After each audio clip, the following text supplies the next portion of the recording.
चलो बच्चों, आज हम पढ़ेंगे बायोटेक्नोलॉजी एंड इट्स एप्लीकेशंस। सबसे पहले समझते हैं कि बायोटेक्नोलॉजी होती क्या है। बायोटेक्नोलॉजी में हम जीवित जीवों का इस्तेमाल करके काम की चीजें बनाते हैं। इसने एग्रीकल्चर, मेडिसिन और इंडस्ट्री तीनों को बदल दिया है। इस चैप्टर में हम 3 मेन एप्लीकेशन देखेंगे। पहला एग्रीकल्चर में, जहां जेनेटिकली मॉडिफाइड फसलें बनती हैं। दूसरा मेडिसिन में, जहां रिकॉम्बिनेंट दवाइयां, जीन थेरेपी और बीमारी की पहचान होती है। और तीसरा इंडस्ट्री और एनवायरनमेंट में। इन सब को हम एक एक करके बहुत अच्छे से समझेंगे ताकि तुम्हें किताब खोलने की जरूरत ना पड़े। अब बात करते हैं एग्रीकल्चर की। जैसे जैसे दुनिया की आबादी बढ़ रही है, हमें ज्यादा खाने की जरूरत है। खाना बढ़ाने के 3 तरीके हैं। पहला एग्रोकेमिकल बेस्ड फार्मिंग, जिसमें केमिकल खाद और कीटनाशक इस्तेमाल होते हैं। दूसरा ऑर्गेनिक फार्मिंग, जो नेचुरल है लेकिन इसमें पैदावार कम होती है। और तीसरा जेनेटिकली इंजीनियर्ड फसलें, जो सबसे मॉडर्न तरीका है। याद रखो, ग्रीन रिवॉल्यूशन से खाना तो बढ़ा, लेकिन केमिकल महंगे भी हैं और नुकसानदायक भी। अब समझते हैं जीएमओ क्या होता है। ऐसे पौधे, जानवर या माइक्रोब जिनके जीन बदले गए हों, उन्हें बोलते हैं जीएमओ, यानी जेनेटिकली मॉडिफाइड ऑर्गेनिज्म। अब देखते हैं जीएम प्लांट्स ने हमारी क्या मदद की। इन्होंने फसलों को ठंड, गर्मी, नमक और सूखे को झेलने लायक बनाया। केमिकल कीटनाशकों का इस्तेमाल कम किया, फसल कटने के बाद होने वाला नुकसान कम किया और पौधों को मिनरल्स का बेहतर इस्तेमाल करने में मदद की, जिससे मिट्टी की उर्वरता भी बनी रहती है। जीएम फसलों का एक और बड़ा फायदा है, इनका न्यूट्रिशन बढ़ाया जा सकता है। इसका सबसे मशहूर उदाहरण है गोल्डन राइस, जिसमें विटामिन ए भरपूर होता है। ये उन बच्चों के लिए बहुत काम का है जिन्हें विटामिन ए की कमी से अंधापन हो जाता है। न्यूट्रिशन बढ़ाने के इस तरीके को बोलते हैं बायोफोर्टिफिकेशन, यानी फसल को ही पोषण से भरपूर बना देना।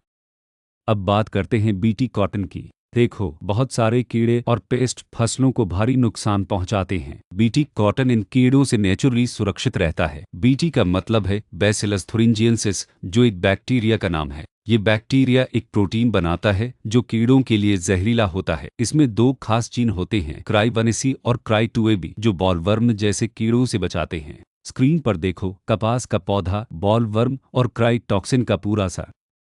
अब समझते हैं बीटी टॉक्सिन काम कैसे करता है। ये बहुत इंटरेस्टिंग है। बैक्टीरिया इस टॉक्सिन को इनएक्टिव क्रिस्टल की तरह बनाता है, जिन्हें बोलते हैं प्रोटॉक्सिन। शुरू में ये बिल्कुल हानिरहित होते हैं। अब स्टेप बाय स्टेप देखो कीड़े के अंदर क्या होता है। पहला, कीड़ा इनएक्टिव प्रोटॉक्सिन को खाता है। दूसरा, कीड़े का एल्कलाइन यानी क्षारीय पीठ इस टॉक्सिन को एक्टिव कर देता है। तीसरा, ये एक्टिव टॉक्सिन आंत की दीवार से चिपककर उसमें छेद बना देता है। चौथा, आंत की सेल्स फूलकर फट जाती हैं और कीड़ा मर जाता है। और याद रखना, ये प्रोटीन क्राई नाम के जीन से बनता है, जैसे क्राई1ac।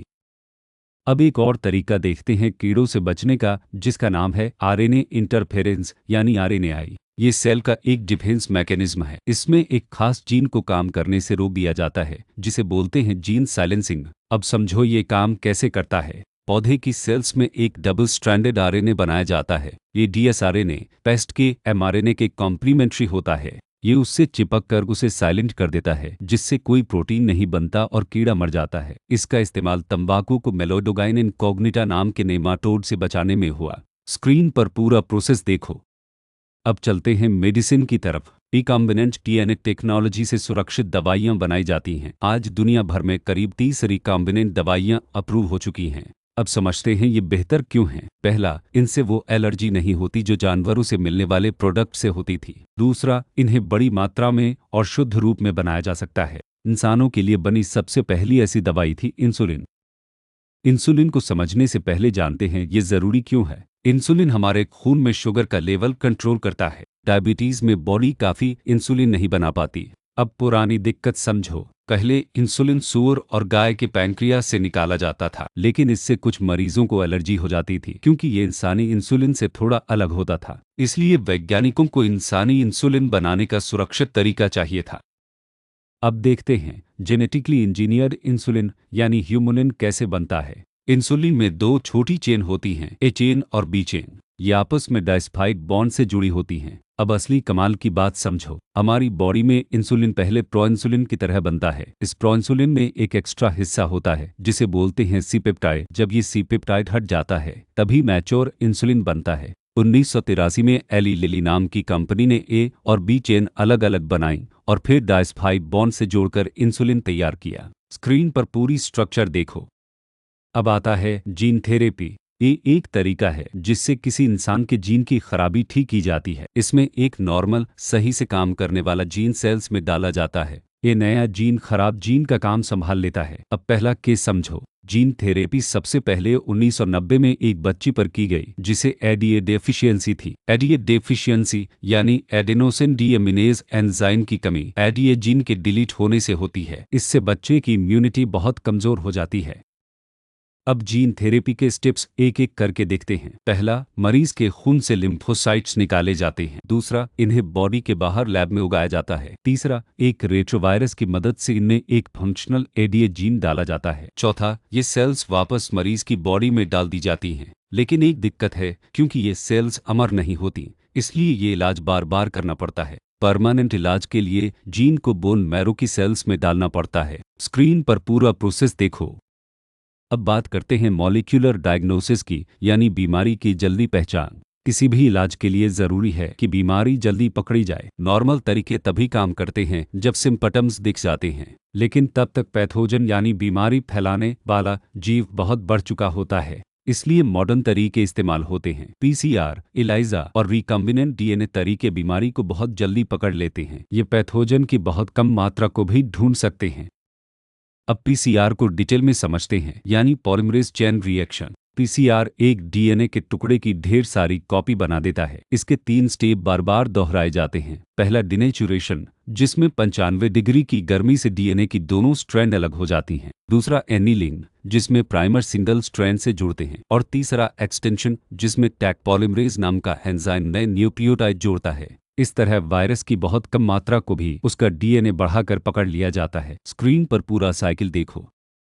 अब एक और डायग्नोसिस तरीका, इलाइजा। ये एंटीजन और एंटीबॉडी की आपसी रिएक्शन पर बेस्ड है। अब समझो टेस्ट कैसे होता है, स्टेप बाय स्टेप। पहला, एंटीजन को एक प्लेट पर कोट किया जाता है। दूसरा, उससे एक प्राइमरी एंटीबॉडी जुड़ती है। तीसरा, एक एंजाइम से जुड़ी सेकेंडरी एंटीबॉडी डाली जाती है। और चौथा, एक सबस्ट्रेट डालने पर अगर टेस्ट पॉजिटिव है तो कलर चेंज हो जाता है, यानी रंग बदल जाता है। इसका इस्तेमाल एचआईवी, हेपेटाइटिस और टाइफाइड जैसी बीमारियों को पकड़ने में होता है। स्क्रीन पर चारों स्टेप देखो।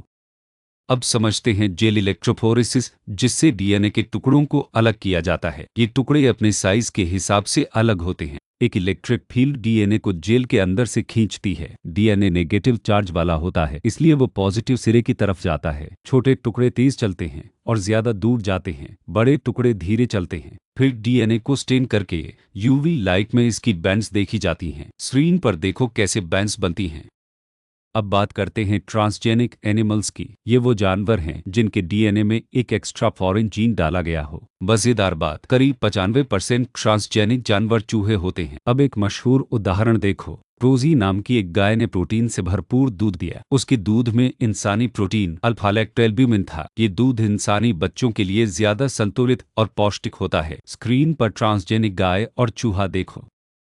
अब देखते हैं वैज्ञानिक ट्रांसजेनिक जानवर क्यों बनाते हैं। पहला, ये समझने के लिए कि जीन बॉडी को नॉर्मली कैसे कंट्रोल करते हैं। दूसरा, इंसानी बीमारियों जैसे कैंसर और अल्जाइमर को समझने के लिए। तीसरा, दवाई के काम आने वाली प्रोटीन बनाने के लिए। चौथा, इंसानों पर इस्तेमाल से पहले वैक्सीन की सेफ्टी टेस्ट करने के लिए। और पांचवा, केमिकल की सेफ्टी टेस्ट करने के लिए, जिससे कई जानवरों की जान बचती है। पहली ट्रांसजेनिक गाय रोजी ने 1997 में इंसानी प्रोटीन वाला दूध दिया। अब बात करते हैं एथिकल इश्यूज की। किसी भी जीव के जीन बदलने से कई नैतिक सवाल उठते हैं और जीन बदलने के नतीजे कभी कभी अनचाहे भी हो सकते हैं। इसलिए भारत में एक रेगुलेटिंग बॉडी बनाई गई है। जीएसी सभी जीएम रिसर्च की सेफ्टी चेक करती है। जीएसी का मतलब है जेनेटिक इंजीनियरिंग अप्रूवल कमेटी। ये तय करती है कि कोई जीएम काम पब्लिक के लिए सही और सुरक्षित है या नहीं। स्क्रीन पर देखो। अब आखिरी जरूरी टॉपिक, बायोपायरेसी और पेटेंट। बायोपायरेसी का मतलब है किसी देश के बायो रिसोर्स और पारंपरिक ज्ञान का बिना इजाजत इस्तेमाल करना। कई बड़ी कंपनियां हमारे पारंपरिक ज्ञान पर गलत तरीके से पेटेंट ले लेती हैं। भारत के मशहूर उदाहरण देखो। बासमती चावल और नीम पर गलत तरीके से पेटेंट लिए गए। हल्दी पर भी उसके घाव भरने वाले गुड़ पर पेटेंट लेने की कोशिश हुई। अब भारत ने ऐसी बायोपायरेसी रोकने के लिए कानून बना दिए हैं।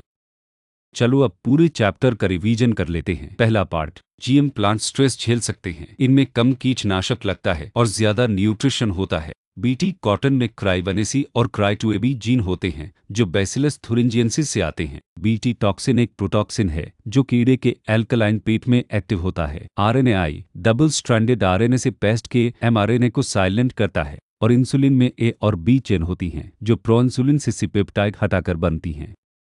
अब रिवीजन का दूसरा पार्ट, जीन थेरेपी सबसे पहले 1990 में एडीए डेफिशिएंसी के लिए हुई। पीसीआर के 3 स्टेप हैं, डिनेचुरेशन, एनिलिंग और एक्सटेंशन। इलाइजा एंटीजन एंटीबॉडी पर बेस्ड है और इसमें कलर चेंज होता है। ट्रांसजेनिक जानवर बीमारी समझने और प्रोटीन बनाने के काम आते हैं, जैसे रोसी। जीएससी जीएम काम को रेगुलेट करती है और बायोपायरेसी को कानून से रोका जाता है। बस बच्चों, इतना अच्छे से याद कर लो तो ये पूरा chapter crystal clear. All the best.